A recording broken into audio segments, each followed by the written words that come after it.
Artistry and Sound, like Yeah, your production company, like yeah, yeah. talk So about creating that, getting it off the ground, and how it kind of, creates pathways for those that aren't necessarily uh, have an easy route into the right, field.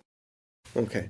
So what happened was, I was at Sound Deluxe at the time, and I really wanted to mix, and I wanted to sound supervise, and I just really wasn't given those opportunities at that facility, right?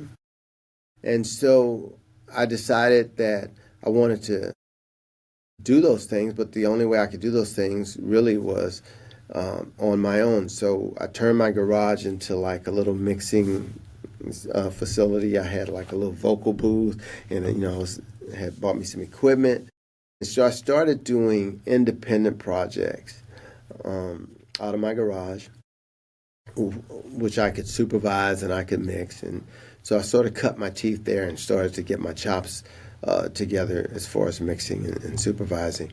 And so I did that for a number of years, while still using it, also still doing music at that time. I had a couple of artists that I was producing at that time as well.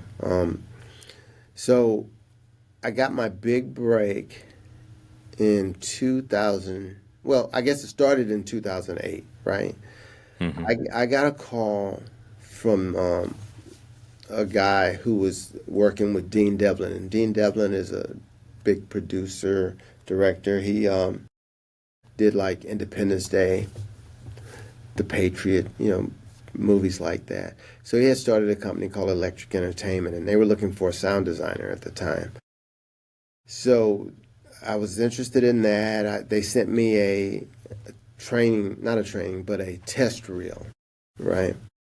So he sent me a test reel, and I did it, right? I sent it back, and then he said, "Well, we got to hire this guy." So they hired me the first season as a sound designer on a show called Leverage for TNT. So I did the first season. It went well. Visit my website. It's www.artistryandsound.com. You can visit pushplaypods.com.